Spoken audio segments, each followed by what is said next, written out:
আমরা শুকরিয়া আদায় করি, আল্লাহ পাক আমাদেরকে যেন শুকরিয়া আদায় করার তৌফিক দান করেন, কৃতজ্ঞ বান্দা হওয়ার মতো হওয়ার তৌফিক দান করেন।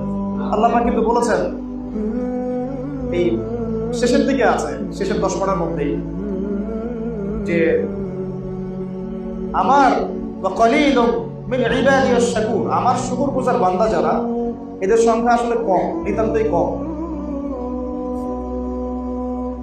আমরা একটা ঘটনা দিকে ফোকাস করি, তাহলে আমরা বুঝতে পারবো যে আমাদের প্রতি আল্লাহ পাক এটা কত বড় কৃতজ্ঞতা। বেশি ওয়াজ করতে হবে না, কথা কম, আর বেশি ওয়াজ করলে মানুষ মনে রাখতে পারে না। আল্লাহ নবী সাল্লাল্লাহু আলাইহি ওয়াসাল্লামকে সবচেয়ে বেশি সাহায্য সহযোগিতা করেছেন যিনি, তার মধ্যে অন্যতম একজন হচ্ছেন চাচা আবু তালেব। কি নাম? তার বাবা ইন্তেকাল করেছেন জন্মের আগে, এতিম অবস্থায় বড় হয়েছেন। এই জন্য এতিমদের সাথে আল্লাহ পাকের সরাসরি সম্পর্ক থাকে, কারণ তাদেরকে সবাই গ্রহণ করতে চায় না, তারা সমাজে একাকিত্ব অনুভব করে, তারা বিভিন্ন দরজা থেকে ধাক্কা খায়, পরে আল্লাহ পাক তাদেরকে রহমতের কোলে উঠায় না, যদি সে আল্লাহর অনুগত হয়, যদি সে আল্লাহ কি হয়, অনুগত হয়।